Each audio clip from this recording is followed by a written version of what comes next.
ఈరోజు తెలంగాణ రాష్ట్రం నుంచి పబ్లిక్ సర్వీస్ కమిషన్ పోటీ పరీక్షలకు ఎవరు ప్రిపేర్ అయినా ప్రతి పేదవాడికి సింగరేణి నుంచి ప్రిలిమినరీ ఎగ్జామ్స్ పాస్ అయితే ₹1,00,000, మెయిన్ ఎగ్జామ్స్ రాయడానికి వెళ్ళే వాళ్ళకు కూడా ₹1,00,000 పథకాన్ని సింగరేణి నుంచి మొదలుపెట్టి ఈసారి ఐఏఎస్లు ఐపీఎస్లలో అత్యధికంగా ఈ రాష్ట్రంలో నుంచి మనం ఎంపిక కావడానికి వాళ్ళు ఢిల్లీలో శిక్షణ పొందడానికి ఈరోజు సింగరేణి సంస్థ నుంచి మనం సహాయాన్ని అందించినాం.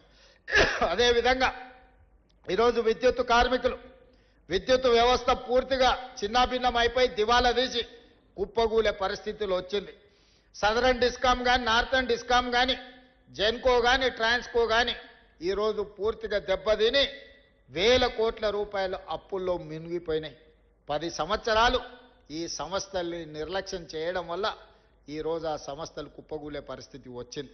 అందుకే ఈరోజు ఒక పద్ధతి ప్రకారం సింగరేణి సంస్థల్ని లాభాల బాటలో నడిపించడమే కాదు, బొగ్గు ఉత్పత్తి పెంచి మీకు భవిష్యత్తులో కొత్త గనులను కూడా కేటాయించాలని, కొత్త గనులను తెరవాలని, నూతన ఉద్యోగ ఉపాధి అవకాశాలు కల్పించాలని ఈరోజు ప్రయత్నం చేస్తున్నాం. మీ కారుణ్య నియామకాలకు సంబంధించి గతంలో ఎన్ని నిబంధనలు ఉండేనో, ఎంత అవినీతి ఉండేనో మీకు తెలుసు. కానీ మన ప్రభుత్వం వచ్చిన తర్వాత కారుణ్య నియామకాలను సరళీకృతం చేయడమే కాకుండా దాదాపుగా 400 పైచిలకు కారుణ్య నియామకాలు సింగరేణి సంస్థలో మనం చేపట్టడం జరిగింది.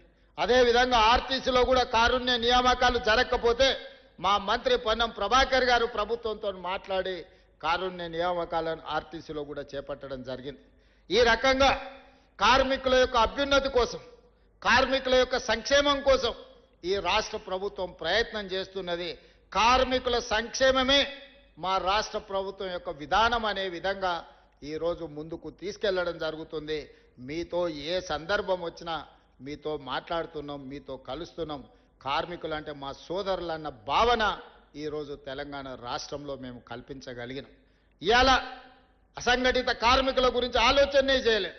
ఈరోజు అసంఘటిత కార్మికులందరినీ ఒక దగ్గరికి పట్టుకొచ్చి రాష్ట్ర ప్రభుత్వం తొందరలో తీయబోయే పాలసీలో వాళ్ళందరి సూచనలు సలహాలు తీసుకున్నాం. ఈరోజు దేశానికే ఆదర్శంగా ఉండే విధంగా గిగ్ వర్కర్స్ విధానాన్ని ఈరోజు తెలంగాణ రాష్ట్ర ప్రభుత్వం తీసుకురాబోతుంది. అందరి అభిప్రాయాలు తీసుకొని ఈ మొన్న జరిగిన భారత్ సమ్మిట్లో ప్రపంచ దేశాల నుంచి వచ్చిన కార్మిక సంఘాల నాయకుల నుంచి కూడా మనం అభిప్రాయాలు తీసుకోవడం జరిగింది. ఇవన్నీ మీరు అండగా నిలబడి ఈ ప్రభుత్వాన్ని అధికారంలోకి ఈ పార్టీని తెచ్చినందుకే ఇవన్నీ సాధ్యమైంది.